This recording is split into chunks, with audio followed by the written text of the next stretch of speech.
সুপ্রিয় দর্শক, আপনাদেরকে আমন্ত্রণ জানাচ্ছি আরএফএল জুস জগ শরবত সমাহার অনুষ্ঠানে। সারাদিন রোজা রেখে ক্লান্তিভাব যখন শুরু হয়, সেই ক্লান্তিভাব রোধ করার জন্য সবারই প্রয়োজন হয় পুষ্টিকর পানীয়ের। আর আজকে আমি আপনাদেরকে করে দেখাবো অত্যন্ত পুষ্টিকর এবং মজাদার একটি রেসিপি, পুষ্টিকর বাদামের শরবত। বাদামের শরবত তৈরি করতে যা যা লাগছে: দুধ, মধু, চিনি, বাদাম, আছে কিশমিশ, স্যাফরন, বরফ কুচি। আমরা এখন তৈরি করছি। প্রথমে আমি বাদাম নিয়ে নিচ্ছি। এখানে কাজু বাদাম আছে এবং আমি এগুলো সব একসাথে ব্লেন্ড করব। সুপ্রিয় দর্শক, আপনারা কি জানেন বাদামে থাকা ডিএইচএ লেভেল মস্তিষ্ক বিকাশে সাহায্য করে, অর্থাৎ মেধা বিকাশের ক্ষেত্রে এই বাদাম বেশি উপকারী। এবং এর মধ্যে ওমেগা 3 ও ওমেগা 6 যুক্ত ফ্যাটি অ্যাসিড থাকায় যাদের কিনা হার্টের সমস্যা আছে বা যাদের ব্লাড কোলেস্টেরল বেশি, তাদের ক্ষেত্রেও বেশি উপকারী। আরেকটি মজার বিষয় হলো, যাদের ঘুমের সমস্যা হয়, অনেকের দেখা যায় যে ম্যাগনেসিয়ামের অভাবে ঘুম কম হচ্ছে, তারা যদি নিয়মিত এই বাদাম খান তাহলে খুব সহজে ঘুমাতে পারবেন। আমি পুরো বাদামটি দিয়ে দিচ্ছি। এখন আমি দিয়ে দিচ্ছি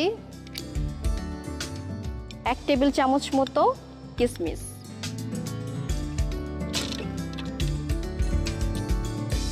কিশমিশে আছে জিঙ্ক এবং যাদের মুখে রুচি কম তাদের ক্ষেত্রে কিশমিশ বেশ উপকারী।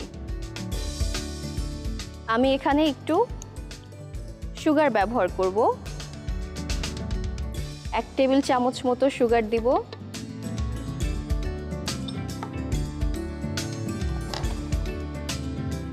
এখন একটু সামান্য পরিমাণে পানি দিয়ে দিব যেন খুব সুন্দর মতো এটি ব্লেন্ড হয়।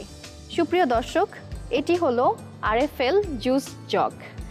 এটি অনেক মজবুত এবং শক্ত, 100% ফুড গ্রেড ম্যাটেরিয়াল দিয়ে তৈরি এবং সম্পূর্ণ বিপিএ ফ্রি হওয়ায় আপনি খুব সহজেই ঠান্ডা পানি অথবা গরম পানি অথবা জুস এখানে সংরক্ষণ করে রাখতে পারবেন।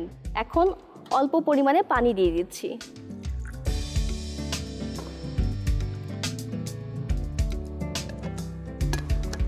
এখন আমি ব্লেন্ড করব।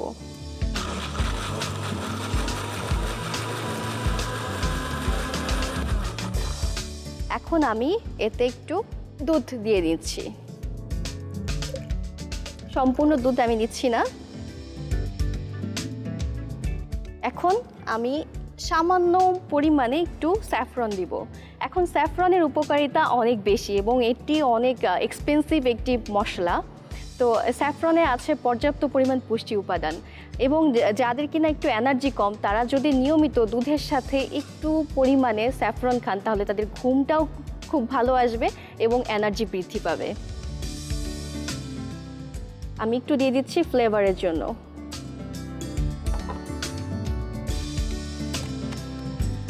আমি আবারও ব্লেন্ড করছি।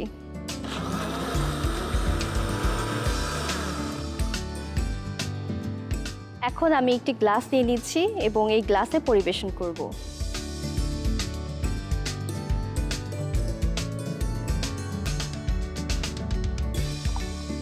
এখন আমি আইস কিউব দিয়ে দিচ্ছি।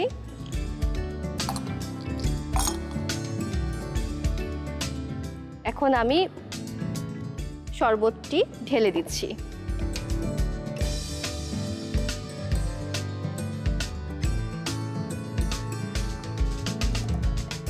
আমি একটু স্যাফরন দিয়ে গার্নিশিং করব। এখন নিয়ে নিব একটি স্ট্র। সুপ্রিয় দর্শক, তৈরি হয়ে গেল মজাদার পুষ্টিকর ও ঝটপট এই রেসিপি, পুষ্টিকর বাদামের শরবত।